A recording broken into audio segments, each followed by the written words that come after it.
I've been thinking about what to read next. Maybe you have some thoughts you would like to share, and you can chat it in or press six, is it, and let me know now. But I've thought, we have a biography of Andresen we could read. We have a few other biographies available to us from our heritage, Adventist heritage, some longer than others. But I also have a book in my library that Longacre himself wrote, Roger Williams, His Life, Work, and Ideals.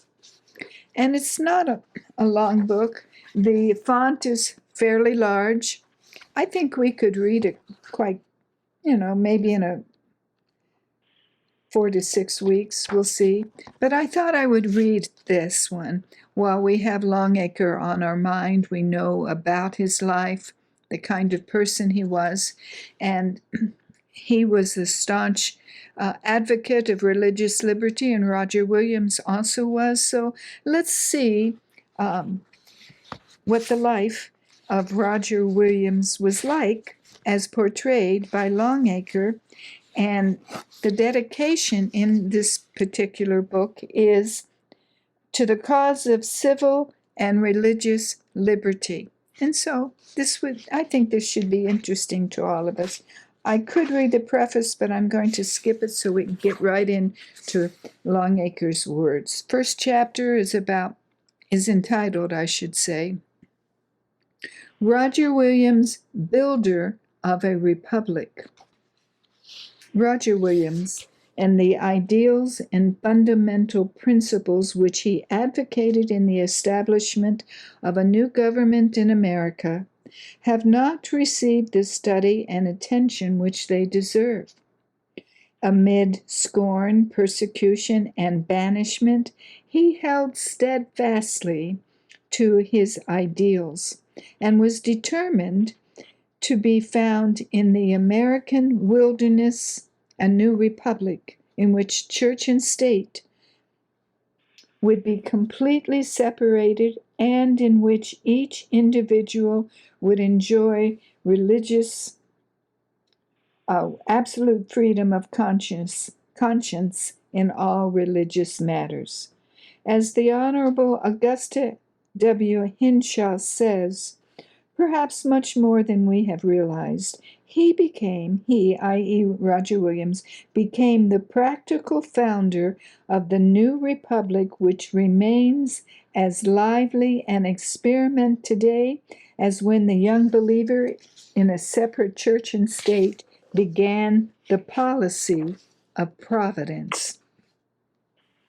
A frequent recurrence to fundamental principles is absolutely necessary for the preservation of our precious heritage of liberty. It is a well-known axiom that a truth neglected is a truth lost. Democracy and human liberty cannot be maintained on any other basis than the complete separation of church and state as advocated by Roger Williams. For these paramount reasons, the author of this work feels that he can render no greater service to the cause of democracy and human liberty than to restate a few of the great fundamental principles and ideals of civil government and its rightful functions as advocated by this great apostle of soul liberty. In these times, when human rights are treated as pawns on the chessboard by human governments, when every activity of life is regulated, restricted, and regimented, irrespective of constitutional guarantees to the contrary, it becomes doubly incumbent upon the citizenry to familiarize themselves with the principles and the struggle which in the beginning brought about the establishment of democracy and human rights, and resulted in the separation of church and state, that each might function separately and independently in its own sphere. Our only safety lies in knowing and understanding these fundamental principles and in defending them at any cost. Then the inalienable rights of man, whether they be social, political, or economic, must be respected and preserved no matter what the cost in inconveniences or hardships, and no monetary consideration of mere expediency, no consideration of personal advantage, of utility, race, color, or creed, should ever be permitted to interfere, temporarily or permanently, with the supremacy of the soul and the conscience, or with the inviolability of the heritage of inalienable rights which reside inherently in every human being. Undoubtedly, Sir Edward Coke and other liberal English statesmen with whom Williams came in contact while serving as secretary and stenographer in the Star Chamber had a great influence in shaping his ideals of justice, democratic principles, of civil government. Yet it must be recognized that young William's mind was greatly agitated and impressed with the Baptist literature that fell into his hands, which set forth the ideals,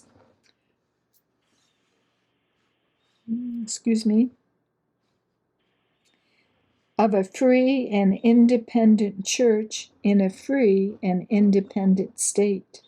The great fundamental principles of religious liberty advocated by the Baptists made a lasting impression on him.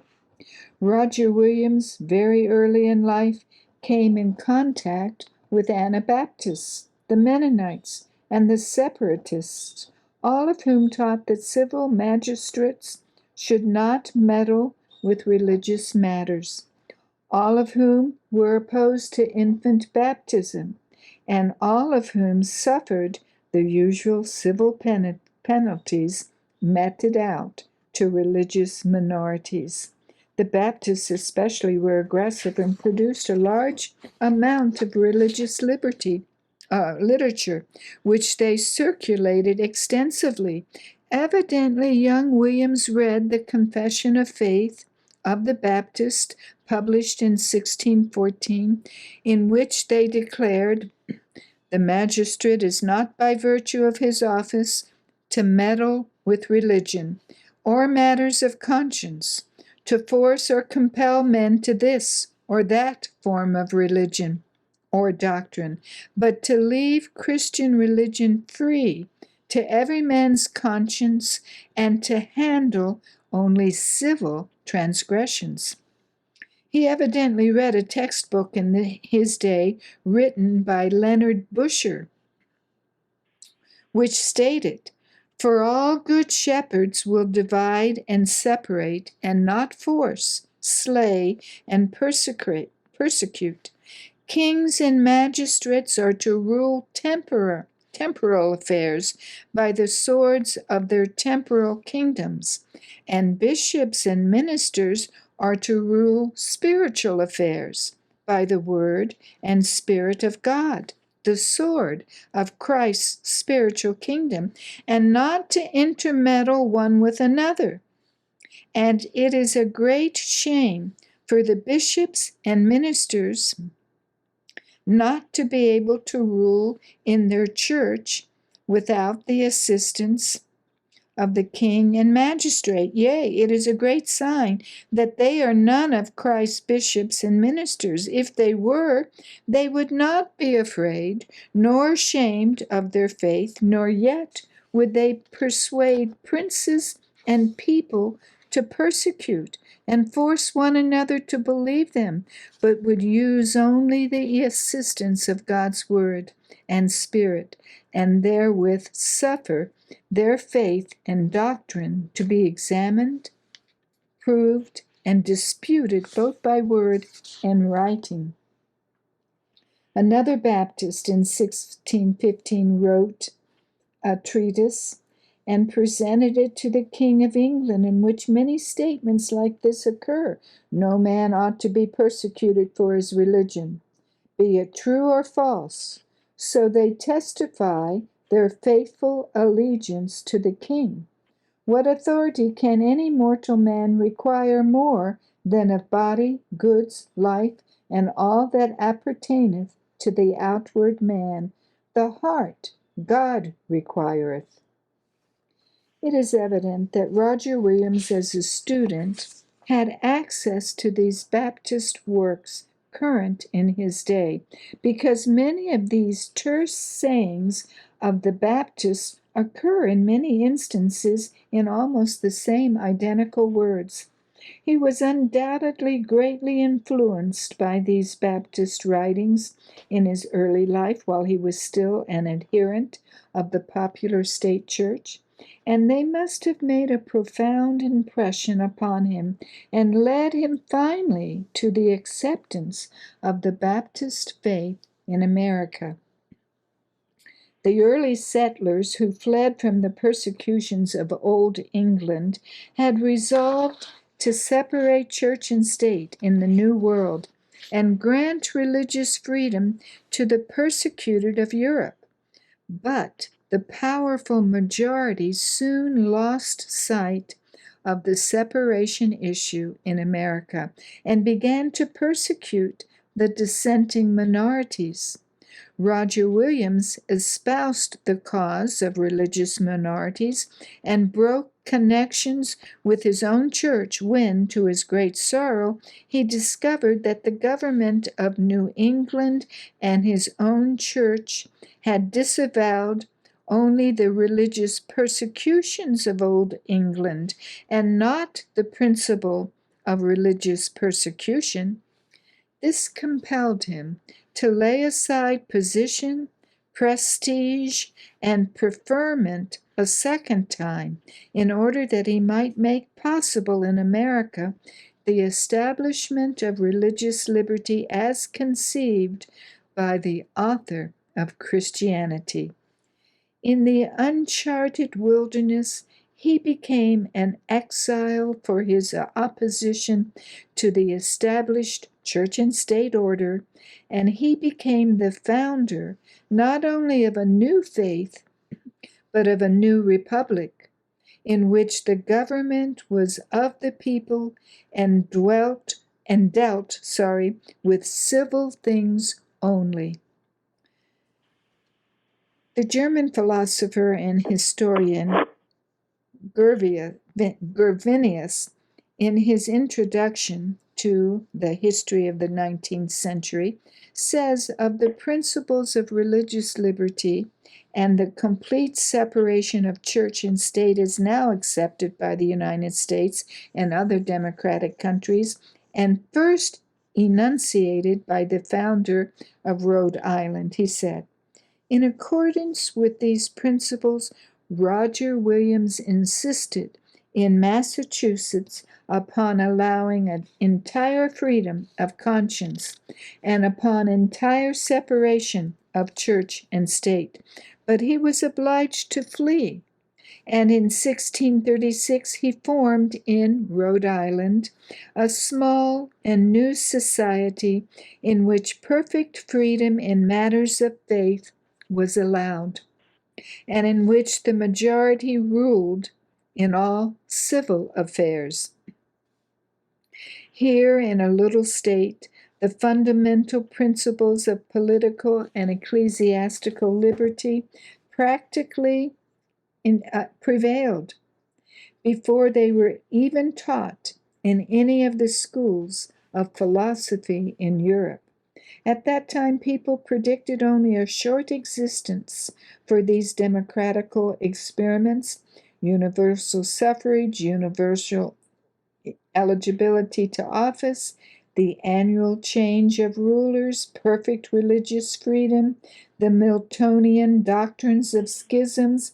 But not only have these ideas and these forms of government maintained themselves here, but precisely from this little state have they extended themselves throughout the United States. They have conquered the aristocratic tendencies in Carolina and New York, the high church in Virginia, the theocracy in Massachusetts, and the monarchy in all America. They have given laws to a continent, and formidable through their moral influence, they lie at the bottom of all the democratic movements which are now shaking the nations of Europe. End quote. Roger Williams. His little republic in Rhode Island, with its 4 plantations, became the forerunner of the great American Republic with its 48 states. Roger Williams was the first pioneer in America to erect the standard of religious liberty for every person, irrespective of what his religious persuasion might be. He identified himself with that group of separatists who adopted baptism by immersion upon profession of faith alone, and who consistently, under persecution, advocated the divorcement of religion from the affairs of state. When this separation doctrine was first declared publicly by the Baptists, it was deemed, of all doctrines, the most pernicious and dangerous. It was to America that the persecuted of Europe fled in the hope that here this doctrine might find root and fertile soil. And it was here that in due time a divine destiny sent Roger Williams as the apostle of religious liberty and the founder of Rhode Island to give effective expression to this fundamental principle in government institutions. Of all the differences between the old world and the new, this is perhaps the most salient. Half the wars of Europe, half the internal troubles that have vexed European states, from the Monophysite controversies of the Roman Empire of the 5th century down to the German Empire of the 19th, have arisen from theological differences or from the rival claims of church and state. All the governments of earth were ruled by monarchs who believed they ruled by divine right and that they were absolute in authority in all things, both temporal and spiritual. The rulers of the totalitarian governments of today hold to the same beliefs. And let me just look and see what this was published 1939. So Longacre is saying in 1939, the rulers of the totalitarian governments of today hold to the same beliefs. It is therefore most fitting and profitable that we should study with scrutiny the early struggle in America, which was a revolt against the ancient order of things, and which ultimately led to the establishment of democracies, the sovereignty of the people, the separation of church and state, and freedom for the individual in religious matters. The great leaders of the Protestant Reformation did not advocate religious liberty for all men, but only for their own sects. As soon as they became sufficiently powerful and dominant, they formed alliances with the state and recognized the head of the state as empowered to stamp out heretical doctrines. They did not believe that religion could exist or prosper without the aid of the state, or that the stability of government could be maintained without an organic union with the church. The state must have a religion, or it would be a godless government, and the church must have the state to correct and punish heretics or subversive and pernicious religious views and doctrines would threaten the very existence of both church and state. They reasoned, how could pure religion be maintained if the state did not define it and support it by its authority? Such reasoning the Protestant reformers and their successors considered unanswerable logic. In this, they did not differ with their Catholic antagonists. Roger Williams was the only exception among the Protestant Reformation or Protestant reformers. When he arrived in America with a commission to act as a pastor of the Boston Church, which he understood had separated itself from the established Church of Old England, he discovered, to his disappointment, that no such separation had taken place. He also found, to his utter dismay, that the Puritan leaders in Boston held to the old-time doctrine that the chief duty of the magistrate is to defend religion and take care that the word of God is purely preached, and to remove and destroy all false service of God. Roger Williams' soul revolted against this ancient church and state regime, against its domination of the consciences of men, and took public issue with the union of civil and religious institutions. What chance is there, said he, for freedom of conscience and equality before the law?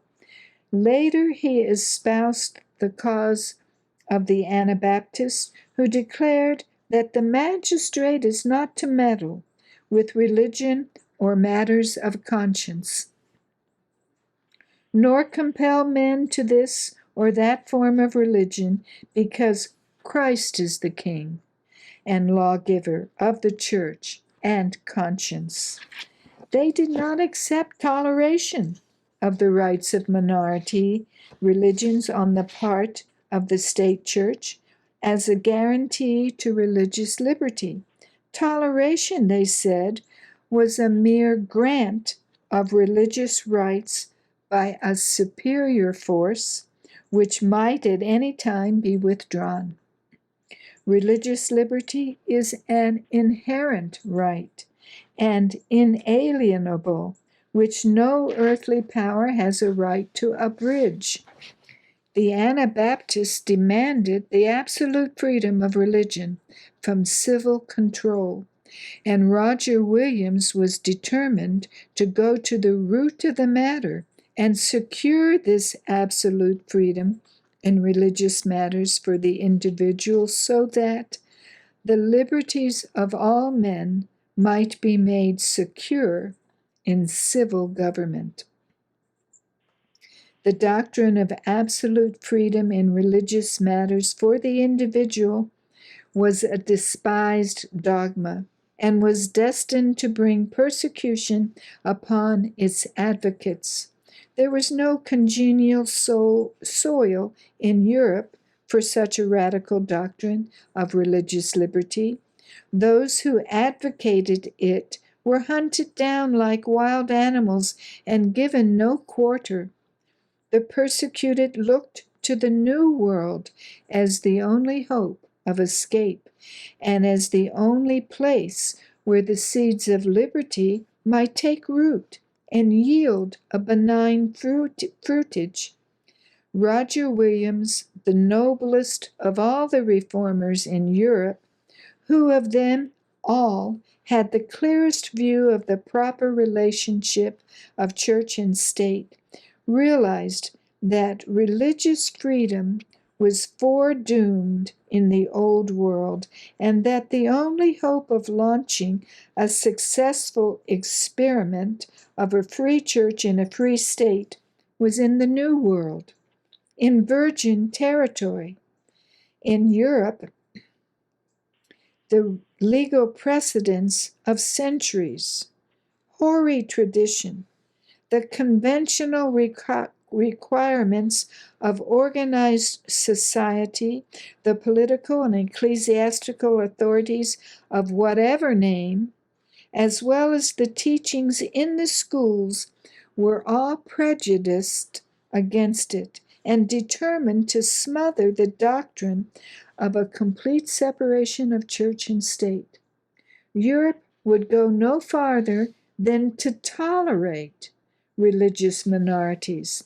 This doctrine of toleration is still the ruling principle of all European governments, and whenever a government goes totalitarian, the state dominates religion and frequently withdraws all protection from religious minorities.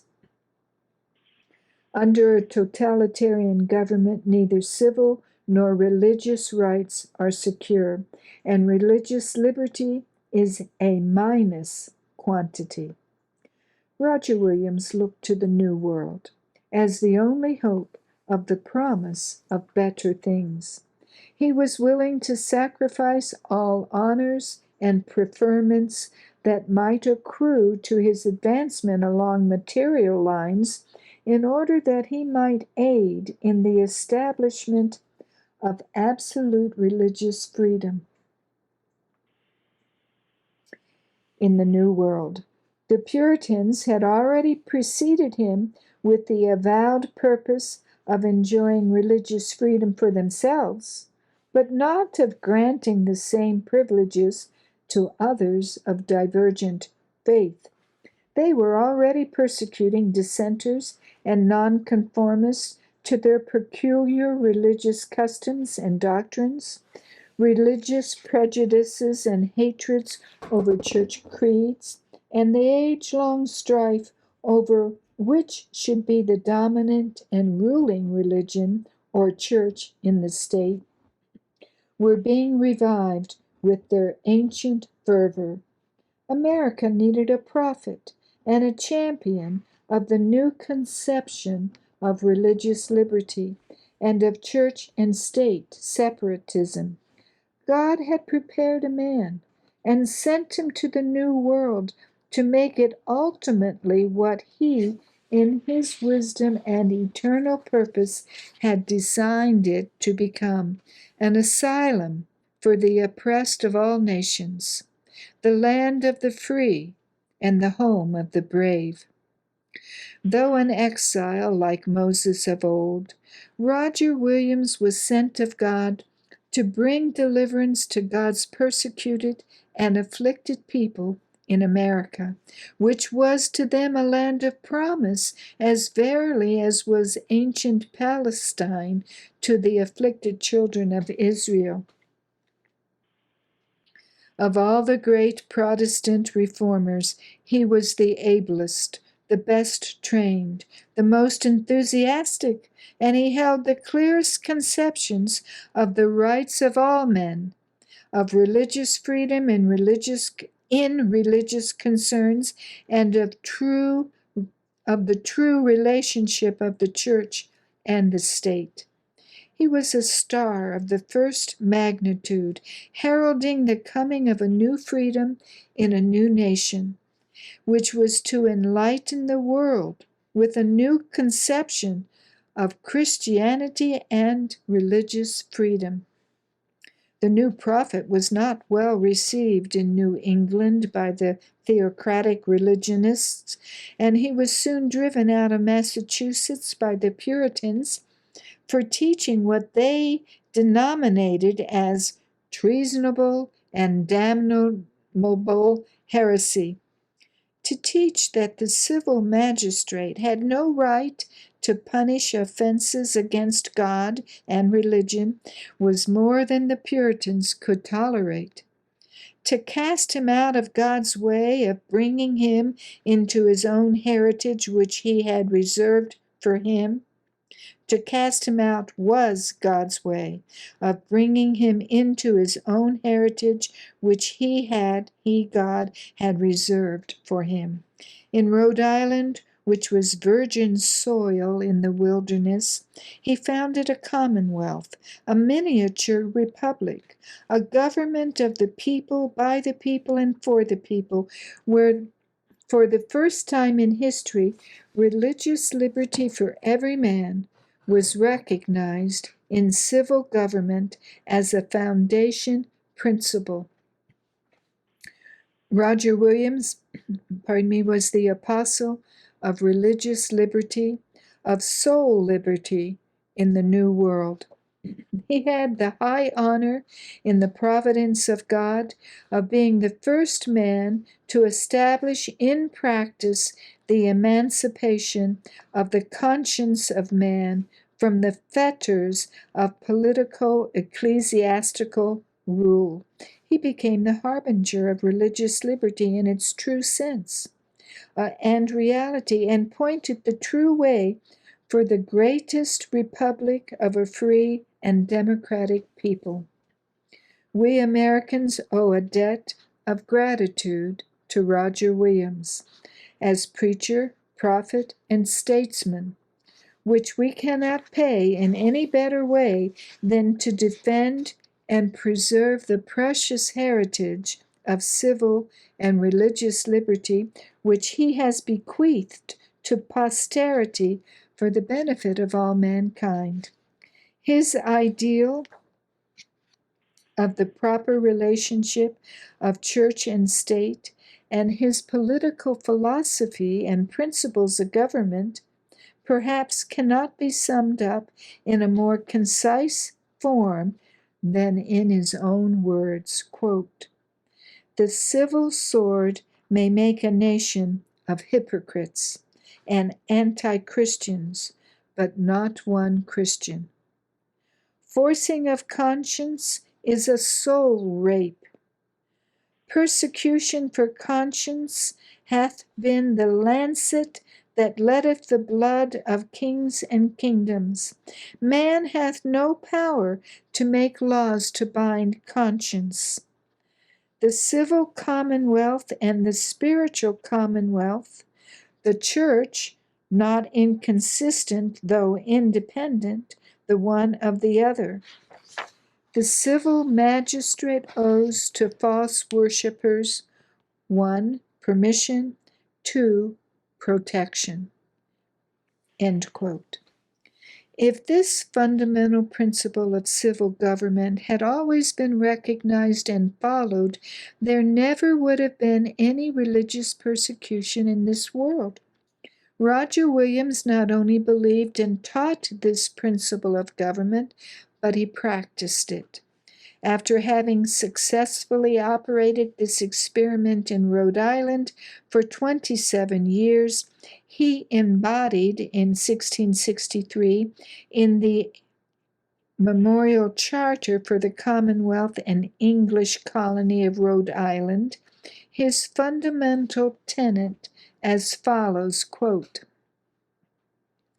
"No person within the said colony at any time hereafter shall be in any wise molested, punished, disquieted, or called in question for any differences in opinion in matters of religion, who do not actually disturb the civil peace of our said colony, but that all and every person and persons may from time to time and at all times hereafter freely and fully have and enjoy his own and their own judgments and consciences in matters of religious concernments throughout the tract of land hereafter mentioned, they behaving themselves peaceably and quietly, and not using this liberty to licentiousness and profaneness, nor to the civil injury or outward disturbance of others." End quote. In this charter are set forth the matchless provisions which were incorporated 126 years later in the Federal Constitution of the United States of America. Quote, "Congress shall make no law respecting an establishment of religion or prohibiting the free exercise thereof, and similar provisions in the respective state constitutions." Thus, Roger Williams became the builder of the ideals of a new nation, which was destined to influence the ideals of many nations. The equality of all men and of all religions before the law, without special privileges and preferences to any, was the cardinal principle in the government founded by Roger Williams. He not only legislated for his day, but, as he hoped, for all times hereafter. As long as men conducted themselves peaceably and civilly, they were not to be punished on account of their religious beliefs or practices. No one was to suffer any civil disability by reason of his religious favor, provided he respected the equal rights of all others. Especially was Roger Williams opposed to any financial alliances between the church and the state, such as compelled people to be taxed by the state for the aid and support of any sort of religion.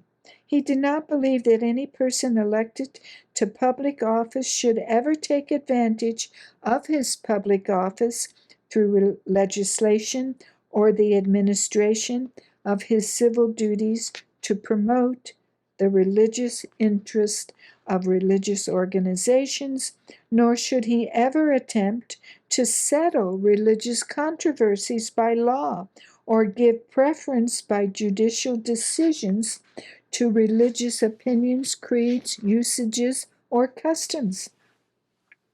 His attachment to the equality of all men before the law placed a self-restraint upon the exercise of his own liberty concerning his own religious creed while exercising the functions of public office. Roger Williams lived in advance of his age. The New World was not yet ready to adopt his liberal ideals. While he held strong religious convictions, he did not allow those convictions to develop in him the spirit of intolerance toward his opponents.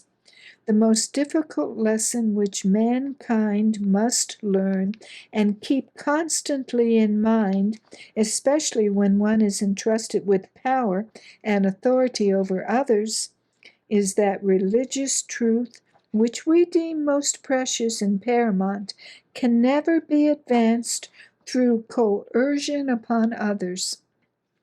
The purest faith can become corrupt by the employment of unholy and unsanctified means and measures to promote it. In fact, the adherents of the purest and most exalted faith are ever tempted to employ the instrument of misguided zeal in the hope of its advancement. Roger Williams lived in the days when bigotry and intolerance were making war against all who attempted to follow their own religious convictions independently of the established state religion. Whatever religion happened to be the state religion, whether Protestant or Catholic, the individual who had religious opinions of his own were not allowed to practice them. He was haunted and hunted night and day, and denied all semblance of liberty, both civil and religious. It cost something to be an independent and free Christian in those days of religious intolerance and persecution. Roger Williams denied the right of the civil government to rule in all things, both temporal and spiritual. All governments in Europe were either totalitarian or authoritarian in form or in practice. No man could call his soul his own. He existed solely for the benefit of the state. All his activities in life were regulated, regimented, and restricted Some of the governments in Europe today are reverting to the medieval type, and the results are conditions similar to those of medieval times. Whenever the consciences of men are controlled by the civil authorities, the destruction of liberty, both civil and religious, always follows. Wherever religious dogma is made subservient to the authority of the state, those who dissent from the state religion are regarded as enemies of both religion and the state. Those who attempt by legislative authority and arbitrary power to dominate the consciences of all men in all things, both temporal and spiritual, do so under the mistaken conception that they are keeping the true religion from being perverted and corrupted. But, as a matter of fact, these self-appointed protectors of religion become, through their ill-conceived and misguided zeal and devotion, the real perverters and corrupters of religion. Roger Williams struggled manfully to put an end to religious intolerance and persecution. By advocating the principle of essential justice and the equality of all men before the law, irrespective of religious creed, nationality, or race, he struck a death blow to the totalitarian and authoritarian forms of government. His seeds of truth and liberty and justice for all men alike found deep root in American soil, and it was in America that he finally succeeded in establishing his ideal form of government, that after which the American Republic was modeled more than a century later. We must look to Roger Williams more than to Jefferson or Madison as the true builder of our American Bill of Rights, because all the provisions of civil and religious liberty as set forth in the matchless Constitution of the United States were incorporated in principle in the Charter of Rhode Island as conceived and framed by Roger Williams.